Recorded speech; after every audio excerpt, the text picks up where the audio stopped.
The Czinger 21C is so much more than an American-made hypercar.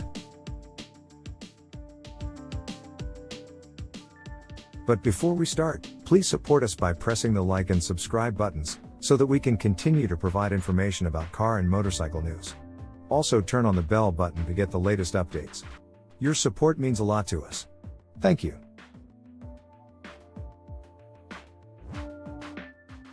The Czinger 21C leaves no question that it is a hypercar. Aside from four-figure horsepower and lap-record-shattering performance, this vehicle's sheer presence reflexively slackened our jaws. Factors like its carbon fiber-intensive construction, bespoke hybrid powertrain, extreme downforce, and fighter jet-like seating mean that the 21C checks all the boxes, and then some, in its application to the hypercar club. Yet in Czinger's grand vision, these accolades are essentially trivialities. As Kevin and Lukas Czinger, the eponymous father and son team behind the 21C, walked us through their facility in Los Angeles South Bay, it became clear that what they're working on has implications far beyond one ultra-high-performance car. Rather, their goal is nothing short of revolutionizing how vehicles across the spectrum are designed and manufactured. Up close with the 21C. Although Czinger is a relative newcomer in the hypercar space, the 21C is not its first effort. In 2015, it showed the Blade, branded under Divergent, which is now the larger company that operates Czinger as its car-making subsidiary. As our headlines for the Blade proclaimed, 3D printing remains the core technology that underpins the 21C and the company's future. Think of the Blade as a starting point from which vast development began to create the 21C. Visual similarities remain, with the tandem seating arrangement, centrally mounted, passenger behind the driver, perhaps the most striking feature. Kevin showed us inspiration boards depicting the SR-71 spy plane as a source for the canopy-like cabin, and the jutting shoulders of a cheetah for the wheel arches. Prominent air vents are situated fore and aft of the massive butterfly doors. An integrated wing hovers in the bodywork above the central exhaust outlet. We got our first glimpse of the 21C in early 2020, but significant changes have occurred since then. Its width increased, and its aero package was redesigned. True hypercar specifications. Like the Blade, the 21C uses a mid-engine layout, but that's about the end of their powertrain similarities. The Blade's 700 horsepower tuned Mitsubishi Lancer Evolution Turbo 4 was simply insufficient for the 21C project, as was everything else on the market. So Czinger decided to develop a powertrain in-house, the specifications of which seem better suited to a video game cheat code car than one intended for real-world roads. Primary propulsion comes from a twin-turbo 2.9-liter flat-plane crankshaft V8, which produces 950 horsepower at 10,500 revolutions per minute. Kevin explained how it can run on various octanes of gasoline, or fuels such as E85 or carbon-recycled methanol. That engine is coupled to a hydraulically actuated 7-speed sequential transaxle, also designed in-house. According to 21C chief engineer Ewan Baldry, it has the ability to skip gears like a dual-clutch transmission, yet weighs some 60 pounds less. Czinger didn't stop there. Supplementing the engine is an 800-volt electrical system, charged by a kinetic motor generator unit similar to what's been used in recent Formula One cars, or the Le Mans prototypes that Baldry had familiarity with during his tenure as technical director at Ginetta. That system can add 100 horsepower to the engine's drive on the rear wheels, while powering a 120 kilowatt electric motor driving each front wheel. With this electric all-wheel drive setup, total system output is about 1,350 horsepower. And its 2.8 kilowatt-hour lithium titanate battery enables the 21C to travel short distances at modest acceleration on electricity alone. Czinger's shocking lap record. With these stunning numbers comes stunning performance. Although we have yet to validate Czinger's 1.9 second 0 to 60 mph estimate, the 21C's recent destruction of the Laguna Seca production car lap record grants credence to its capabilities. Clocking a time of 1:25 and 44 seconds, the 21C beat the previous record by more than 2 seconds, that being the McLaren Senna's 1:27.62 lap, which our driver Randy Pops set during 2019 Best Drivers Car proceedings. The record was set by the track-spec 21C, which includes aerodynamic additions such as the prominent front canards and massive manually adjustable rear wing that produce over 1 ton of downforce above 200 miles per hour. Top speed is stated to be above 280 miles per hour. Light weighting on the track 21C is enhanced by wheels with carbon fiber barrels and a few plies of padded carbon fiber that suffice as seats. Curb weight is claimed to be about 2,900 pounds. Nevertheless, superlative performance isn't exactly what the 21C is all about. Wrapped as we were by it, Kevin and Lukas were keen to draw our attention toward the methods used to create it.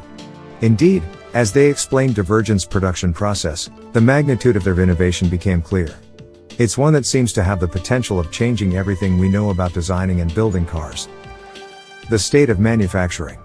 For all of today's headline-grabbing advancements in automotive technology, how cars are made hasn't changed much. In general, they're still produced using decades-old methods, on massive assembly lines inside buildings taking up huge acreage, using gigantic machines and expensive tooling, with armies of workers operating alongside countless robots. They cut, stamp, shape, mold, weld, fasten, adhere, and otherwise form thousands of individual parts into a working car. Kevin and Lukas Czinger look at this and see an archaic, broken system. As Kevin learned firsthand in his previous automotive venture, the short-lived coda, barriers to entering automotive manufacturing are nearly insurmountable. Even entrepreneurs who have a vision, a compelling product, and all-important capital may be crippled by the massive physical infrastructure needed. This is what the Czinger men seek to change through Divergent, to democratize, decentralize, and dematerialize vehicle production, making it more viable for established brands and newcomers alike. DAPS in depth. 3D metal printing has always been at the core of Divergent's approach. In its earliest form demonstrated by the blade, printed metal joining points called nodes were connected via carbon fiber tubing to create a space frame. This approach was more flexible than conventional unibody methods. Instead of redesigning tooling, adapting a node or adjusting tubing specifications would suit different vehicle sizes, categories, or purposes. Still, that didn't alter the state of space frame manufacturing. A builder could do the same using metal tubing without the complexity of 3D printing. What's more, the blade's node-based space frame looked a bit like the product of a fancy construction toy. That all changes with the 21C, which serves as a rolling showcase for DAPS, the Divergent Adaptive Production System. This technology platform encompasses at least 450 patents that support the A in that acronym. Centered on an artificial intelligence-driven design platform, the software interprets parameters for a particular part into a printable form. Those parameters are adaptable to the purpose of the part. For example, lightweight and stiff or less expensive and quickly made.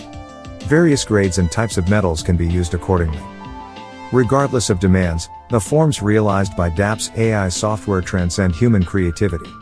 The parts take on distinctly organic shapes with flowing curves, interconnected buttresses, and hidden internal structures. They appear totally dissimilar to the hard edges and simple surfaces produced by casting, stamping, or machining.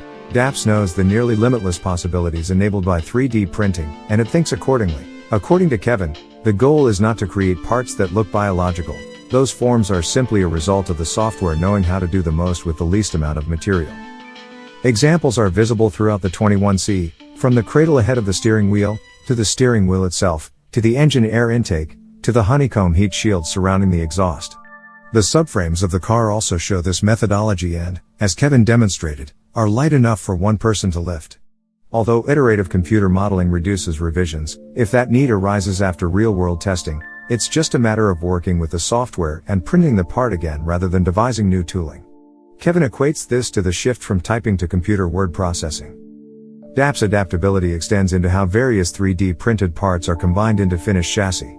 Its AI will only create parts that fit within this process.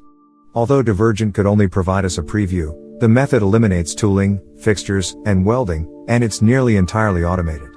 Thus, unlike an assembly line, it can seamlessly switch from one product to another, a hypercar at one moment, anything else the next. Also, unlike an assembly line, it all takes place in an area about the size of a basketball court. Its tolerances are measured in microns, and throughput in the many thousands, as Lukas put it, aerospace accuracy, automotive rates.